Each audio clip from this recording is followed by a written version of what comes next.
and blows up everything to Kingdom Come. All right, guys, welcome back to Your Persona Blue. I'm your host, Reneir Cruise, and today we have another special guest. He's another close brother of mine. His name is Gerard Rothfus. He is a world-traveling philosophical professor that has a strong interest in the world of Batman. So without further ado, I'd like to introduce him right about now. Hello, Gerard. You are on the air. How's everything going today? Going great. Thanks for having me, Reneir. Excellent, excellent. I know we've talked off podcast, and you've definitely shared with me your strong interest with Batman, especially the Dark Knight trilogies. And that's what we're going to talk about today. Your top 5 moments from, all the media, starting with your top 5. What is your top 5 moment with Batman? And why? Okay, well, I had to really think about this one. But I probably the first version of Batman I had contact with was the animated series back in the 90s. Oh, yeah. And so I chose my first one from that. So when I was little, the show would come on right after school. Right after I'd get home from school, I'd turn on TV, and I always wanted to watch the trial episode because I had a friend at school who had talked about there being this trial episode where basically all the villains in Arkham Asylum put Batman on trial. And I just, in general, loved any episode of cartoons when like all the characters, in particular all the villains, come together in one episode. And this was Batman, which was like one of my favorite shows. So I really wanted to see that episode.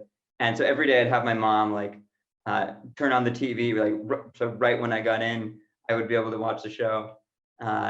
And so finally one day that episode did come on and I got to watch it. So I'll put that as my number 5 moment.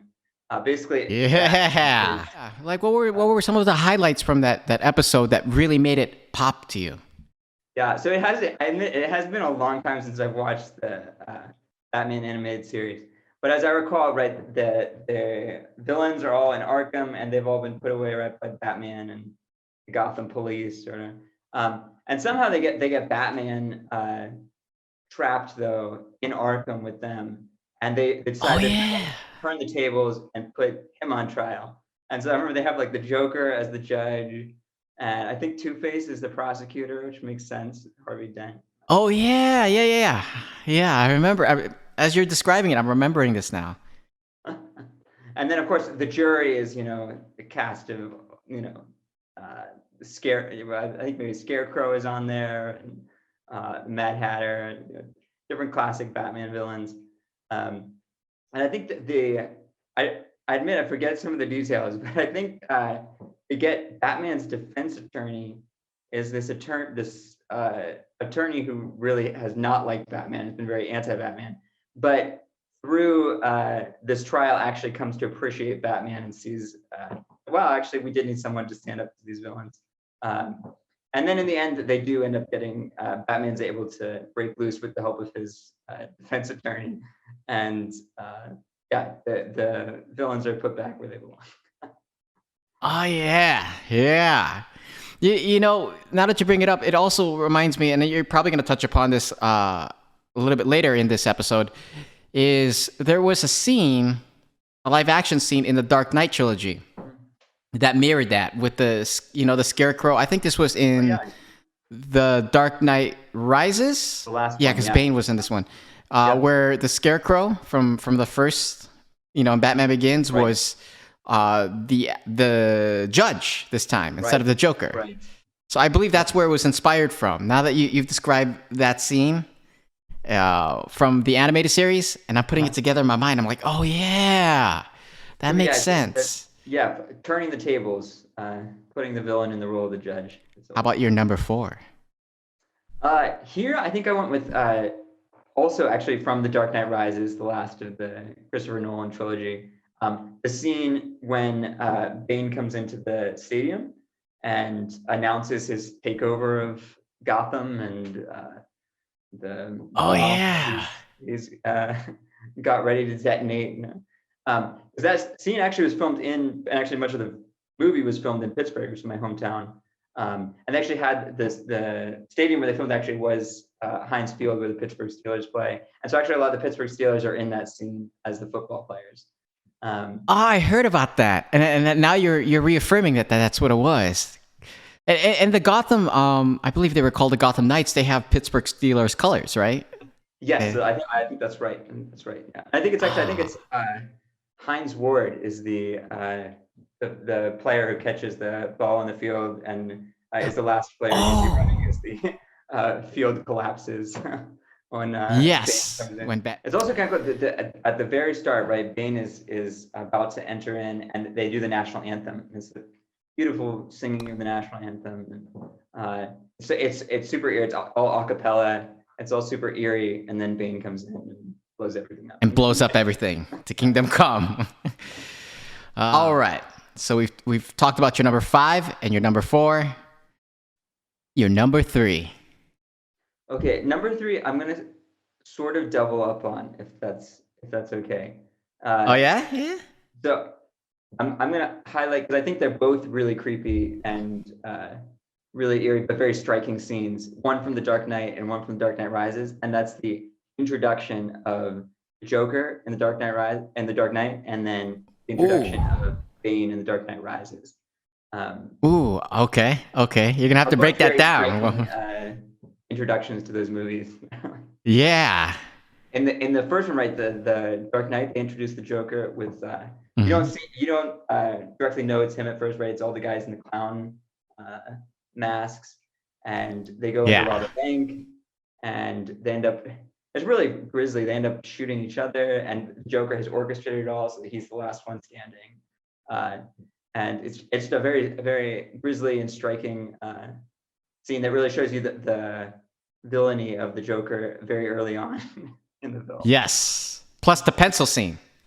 Well, the pencil scene, also definitely demonstrates the Joker's depravity very nicely. Yes. Yeah, and for the Bane scene is similar in the Dark Knight Rises, right? Where again, you don't really know it's him because again, he has the bag on his head or whatever, and they think they're in charge. They've got him caught, and then you hear his voice, and it's this creepy Bane voice, and then you know at that point, like you would not want to be on that plane. Yeah, and then that was to recall that was when they had like that smaller plane, and then Bane's plane was like this larger plane, and it overtook it, right? And then they blew up the smaller plane, the CIA plane, I believe. Exactly. Yeah. So it's actually it's very cool effects they have. Yeah, with one plane taking over the other plane in air in flight. Yeah. And they split it in half. I think the CIA plane it split in half as they blew it up and let it fall to the ground. Yeah. Now going back to the pencil scene with the Joker. Oh yeah. When you first saw that scene, what were your initial thoughts? Aside from it being like ultra violent, but I'm sure that from your mindset, you had some other thoughts in your mind. Yeah, I guess it just shows you the people of the Joker that nobody is safe for the Joker. Even if I get that guy who sticks the pencil in is like one of the I don't know underlings of one of the mob bosses, and the Joker just kills him without a second thought. Yeah. Let me show you a trick. Boom! With that's a good segue into our number 2 for you. So this number 2 sort of combines the negative of the Joker, but with a positive message, which I think is a really nice theme that runs throughout the Dark Knight trilogy, which is sort of more sticking to moral ideals. So there's I'm thinking of the scene that's one of the last scenes involving the Joker, where he's set things up so that there's the 2 fairies on the water, and there's one that has all of the prisoners in it, and the one that has all this just ordinary civilians in it. And he's set bombs up with both of them, and he's given each other boat the detonator for the other boat. And he tells them if one of you has to blow up the other, and if you don't do it by midnight, then I'm just gonna blow up both boats. So it gives them this awful choice, and this is sort of a large part of like the Joker's like character throughout the film. He's not about money or power or like getting stuff. Like he's just about like moral anarchy. He wants to get people to be immoral. He wants to get people to violate their moral ideals. And this is one of the main peak moments of the film when he is attempting to do that. And of course, the positive outcome is that they refuse to do that. It's the same scene with Batman wearing the sonar, right? His sonar for the first time. Oh yeah, that Lucius Fox gave him. He's fighting while that's going on. Yeah, that's right. In the industrial building. Yeah. Yeah. Oh wow. Yeah, this brings back so many memories. All right.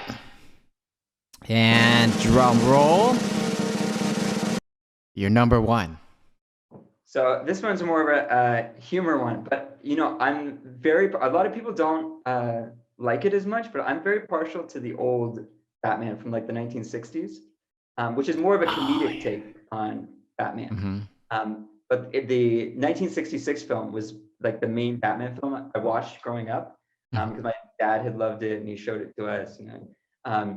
And there's a scene in there that I still just laugh every time I watch it. So basically the premise of the film is Joker, the Riddler, the Penguin, and Catwoman are all teaming up to try to take over the United Nations, and Batman has to stop them.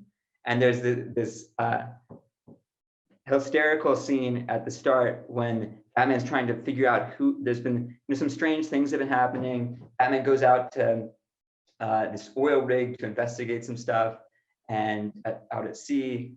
And while he's out there, a shark attacks him and bites his leg. Ooh. And of course, Robin has the shark repellent, bat shark repellent there to fight it off. So they're trying to figure out, okay, what's going on here? So there's a scene where Batman and Robin and Commissioner Gordon and Chief O'Hara, who's the chief of the police for Gotham, are trying to put on their sleuthing hats and figure out who's behind this. And suddenly it occurs to, I believe it's Commissioner Gordon, maybe it's Batman, that it's very fishy what happened to them at sea. And of course, Reneir, where there's a fish, there could be a penguin. The puns. A suspect. But wait. It all happened at sea. Sea with Catwoman, of course. But the shark was pulling his leg. The Joker is clearly involved. So the whole thing amounts to just one sinister riddle. And then they're all in on it together. How did it all wrap up? I'm curious now because I haven't seen this. So, they end up. I'm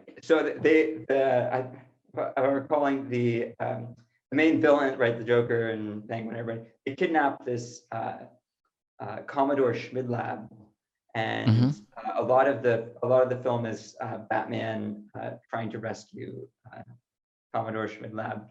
Eventually, they do get into the United Nations, and I think that they do. They dehydrate the entire United Nations Security Council. I think so. Basically, the film that means they're turning all the leaders into these little piles of dust. But Batman and Robin, of course, being the brilliant superheroes that they are, they're able to take it all back to the Batcave and figure out how to rehydrate all the leaders. So. All's well that ends well. I have a bonus question for you. Okay. Yep. All right. Who would you choose?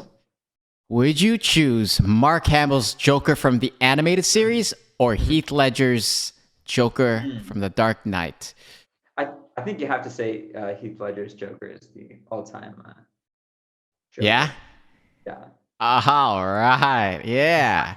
I mean, they were both terrific Jokers, and for their time. But I can definitely respect Heath Ledger's Joker, especially, the late Heath Ledger. So we've talked about your top 5 Batman moments.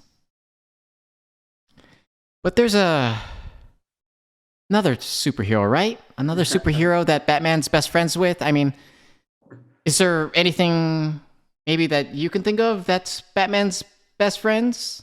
Gee, I don't know. Maybe Superman? Oh, okay. Okay, well, it just happens to be that I'm a huge Superman fan. I'm a huge Batman fan, but I'm a bigger Superman fan. And now that you bring it up, would you like to hear my top 5? Absolutely. Hit me. Give us number 5. It will be, let's see here, from the Christopher Reeve movie, starting with that. Ooh. At the end, Lois Lane dies because Lex Luthor kills her. The Margot Kidder version. With all the dramatic effects and everything, and Christopher Reeve's dramatic acting, which he's a terrific actor, the late Christopher Reeve, he decides that he's gonna spin the world backwards and hope that it returns time before Lois died. And he did. And that was an iconic moment.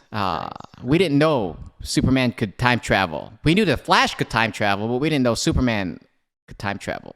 In other mediums with Superman, they haven't really used it as much since. They've used it a lot with the Flash. Mm-hmm. So that's what keeps that scene fresh and protected. You want to hit us with number 4? You were talking about how the villains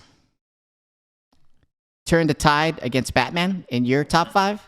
Mm-hmm.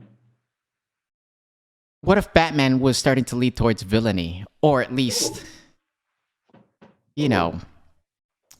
borderline. We have Batman versus Superman 2016, which is a controversial movie. I've never seen that one, yeah. Yeah. It's a good movie. I recommend it. From my perspective. Now, Batman was leaning slightly towards the villain side. It depends on the perspective. There are perspectives to be had on both sides. I mean, they're still both superheroes in this sense.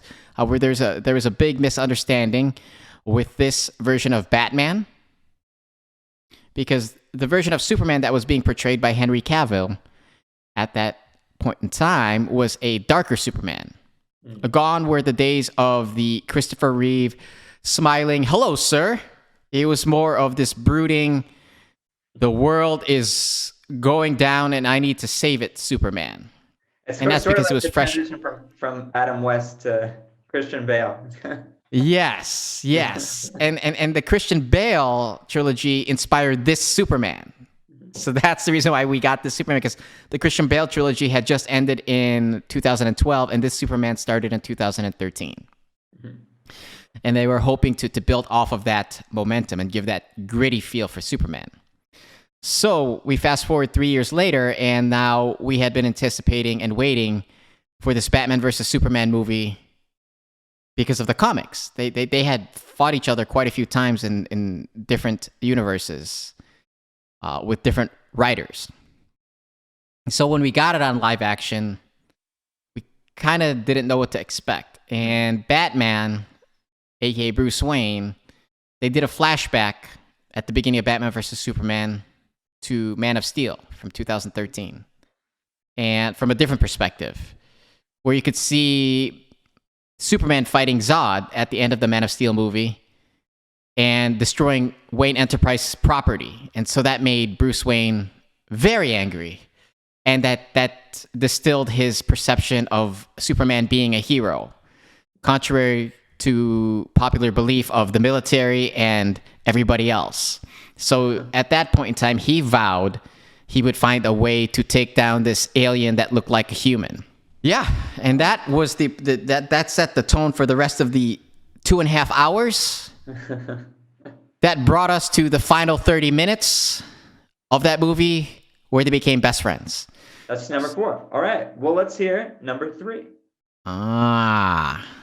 His fight with Doomsday. Now, there are many versions of this. The original version was from 92, 93, that era. That was a big era in American history, if not world history, because it was the first time that a grandiose major hero, such as Superman, was killed off in the comics. Ooh. And at that point in time, the multiverse really wasn't that big of a deal yet. Like, and bringing heroes back from the dead wasn't quite a thing yet. So it held its ground. When Superman fought Doomsday to the death, he defeated Doomsday with his final breath. And that iconic scene, we see it in Batman versus Superman as well, with Lois clutching the dead body of Superman. Ooh. Yeah, so that's my number 3. Cool. Well, let's go to number 2 of all time then. Yeah, and my number 2 connects with my number 3. Okay. Building off it. Mm-hmm. And that is Superman coming back to life. The return of Superman. Fitting. Yes. So Superman comes back to life because this whole time, some writers claim it wasn't a retcon. Other writers claim that this was that it was a retcon. He was in the Fortress of Solitude the whole time after he died. So several months later, I think about a half a year later, Superman appears with a full-grown mullet. No cape, with the black suit and a silver S. And it was an awesome suit. That suit is an iconic suit. For the fans that remember that, and even for future fans. Because there are parents now that, share that with their kids. They're like, hey, this is Superman is not just known for the red, blue, and yellow. He's also known for like this black and silver suit. Wow. So this was also controversial because in 2017, Justice League was released, the live action version, and Superman was brought back to life after being killed in Batman vs. Superman with Doomsday. But what made it controversial is the fact that he wasn't in his black suit. And fans wanted him in his black suit. And a lot of us knew that somewhere in this world, Zack Snyder had that footage with Henry Cavill in this black suit. The reason why it didn't appear in that film in 2017 is because there were some behind-the-scenes conflicts. And also some behind-the-scenes tragedies. I believe Zack Snyder had to leave the set because a family member had passed away or was going through some trials and tribulations. So, plus there was some tension between Warner Brothers and Zack Snyder and his vision. So that was just like the final piece for him to leave the set. So Joss Whedon, I always call him Josh. Sorry, Joss, if you're watching this. But Joss Whedon, who's known for Buffy the Vampire Slayer, the TV show, and I also believe he had a hand in the live action movie from '92 with Christy Swanson. That's a story for another day. Okay. He finished that version of Justice League in 2007, so he did not use the footage with Henry Cavill in his black suit. Instead, we got this watered down, shirtless, pants wearing only, no socks, no shoes Superman that was angry. And that's, just angry, just like, and had a amnesia. He just didn't remember who he was when he first woke up. And that's not the Superman we remember. The Superman we remember with the black suit did not have amnesia. In fact, he remembered everything. And then some. The big difference was the Superman in the black suit was still recovering his powers. Like, he wasn't fully powered. This Superman in the black suit used guns to compensate for the fact that he wasn't fully powered up. He used Kryptonian guns. Yeah. And that is the reign of the Superman. Now, technically, it's not a Superman moment, like a direct Superman moment. However, it affects Superman and the storyline directly. Mhm. This is my number one for a variety of reasons. But first, before I get into that, let me share what happens. Okay. So, in those 6 to 12 months that Superman is in the Fortress of Solitude recovering somewhat of his powers, or some of his powers, he has imitations, 4 to be exact, for Superman. They call it the Reign of Superman story. Starting with Superboy. Superboy is a teenage version of Superman. He is half Lex Luthor's DNA, half Superman's DNA. So Lex Luthor, before Superman was taken away, or somehow got a hold of Superman's hair, or at least a strand of hair, which is all he needed for Superman's DNA. And he combined it with his. So Superboy had the intellect of Lex Luthor and the strength and all the other powers of Superman, for the most part, except the heat vision. The heat vision was converted into his hands. So he would emit energy from his hands instead of having heat vision. But I believe he had everything else: flight, freeze breath, super speed, X-ray vision. And I repeat myself, X-ray vision for a teenager. Sounds dangerous. Yes, wasn't fully, mature yet. And they played on the storyline, even in 92, 93. Like, he was basically Clark Kent if he didn't have the Kents to guide him. So you get a chance to see, like, Clark Kent in his teenage years, if he were raised in Metropolis by Lex Luthor, and very, very arrogant. He thought it was a hot shot. Lois Lane was even repulsed by him. She's like, this is not the Clark Kent that I fell in love with. And she knew that no matter how much he claimed to be Superman reincarnated as a teenager, she didn't believe it. But other people believed it. Now, the second Superman is Steel, or aka the Man of Steel. This, you may recall, potentially, Shaquille O'Neal did a movie based off of this called Steel in the early 90s. Oh, I didn't know that. It was a flop. Even Shaq says that he's not too proud of it. He jokes about it. And that was based off of that Superman storyline. And the reason why this Superman, he's not necessarily a clone. Mhm. However, he was a construction worker that was saved by Superman. Because I believe he was eating his lunch one day, and he fell off a skyrise platform that wasn't complete yet. And he was also a huge fan of Superman in the first place. And he fell, and Superman saved him. And he felt the obligation, that when Superman was gone, the world needed a Superman. Nice. So his name was John Henry Irons. So he built his own steel suit to fight crime. So that's the second Superman. Cool. The third Superman is what we call the Cyborg Superman. This one was one that at first was really believed to be Superman. Because as the name implies, he's a cyborg Superman with cybernetic parts. And he claimed that he is Superman with semi-amnesia. And some of his Kryptonian body was destroyed, desecrated by Doomsday, which makes sense because Doomsday is a Kryptonian creature. He's capable of that. Right. And so he replaced it with cybernetic parts. That was the claim.